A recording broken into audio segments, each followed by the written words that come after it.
Welcome back to Mao Real Estate. Got a little bit of advice today. How to write a winning offer. Just this weekend I listed a property and we had 7 offers on the property. And let me tell you, weeding through 7 offers to figure out which one you're going to take and advising your seller is a big job. There are tons of combinations, probably at least 8 to 10 combinations on each offer that you have to consider its value. First thing I can tell you is listen to your agent. Your agent knows more about negotiating than you do in most cases. If they tell you you need to go in higher, go in higher. If they tell you to put more earnest money down, put more earnest money down. Just listen to your agent, listen to their advice, and have your agent also check with the seller's agent if you can get a hold of them, and find out what kind of terms the seller would like to see in the offer. Sometimes you can get an idea on closing, personal property, things like that, to make your offer, to engineer your offer to be a stronger offer. 2, be cognizant of what you can afford. If you're looking at a house for $150,000 and you get in a bidding situation, you might need to be $160,000. So make sure that you know how much more you can go above what you're looking at, in case you get in that position and you don't want to lose the house. Okay, so make sure you talk to your banker on what your top end is versus where you want to be in your payment. Be ready to move quickly. If the house comes on the market at noon, you better be there at 1 o'clock because they're going fast. The particular house I was referring to had over 30 showings in 48 hours. So it was crazy. I wish I had a camera out there to see agents in the front yard going around in circles waiting for the next guy. So number 4, make a fair but serious offer.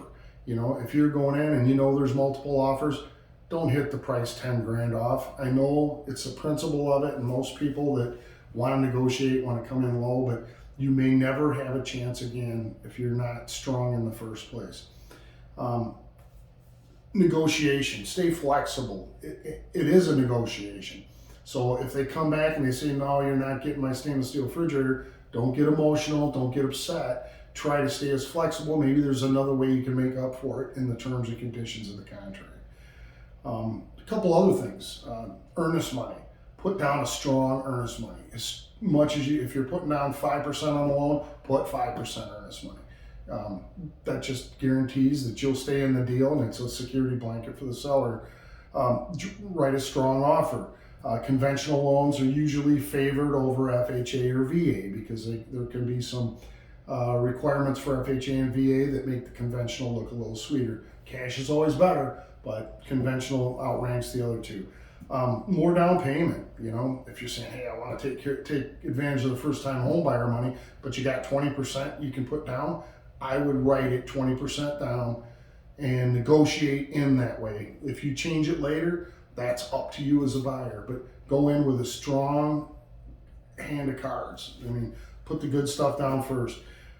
As is, you can always buy the property as is. Now, as is technically means the property is the condition it's in, regardless of what happens between the offer and the closing. Although you'll find most sellers will keep the property in the condition it was at the date of the offer, but as is a good tool to get the seller to accept your offer and move ahead. Not contingent. So if your offer is contingent on a house that you're selling, it's probably not a bad deal in this market because that house will probably sell also as well.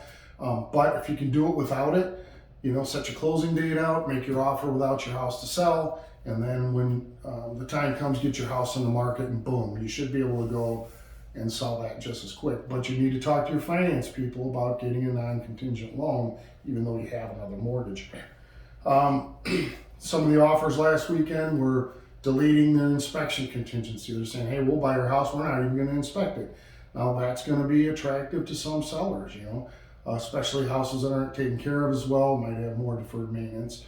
You can take out appraisals, particularly if it's a cash deal. You can strike the appraisal out. With the market flying the way it is now, a lot of houses aren't appraising, and it might be $1,000 or $2 off. So if you took the appraisal out, that pretty much locks your buyer into your property, or it locks you into their property. they know if it doesn't appraise, you're not going to walk. So those are just a few things you can do to improve your offer and write a winning offer and get accepted. Last but not least is be ethical. If you got a good agent with a good reputation, dealing with another agent with a good reputation, that's worth $1 million when it comes to multiple offers. So is a local loan officer. Not Quicken, not Rocket, not all that. Get somebody that's local where you can walk in and talk to the person. Chances are your real estate agents will know these people, and there's a lot more weight in those pre-approval letters when it's from a local bank, a local guy or gal that you know that pre-approved the client or pre-qualified the client and they're ready to go. So those are some things. Feel free to call me anytime, 815-977-7411. I can coach you up a little bit on any issues you got, help you devise an offer that hopefully you're the winner. Give us a call here at Bauer. Talk to you later.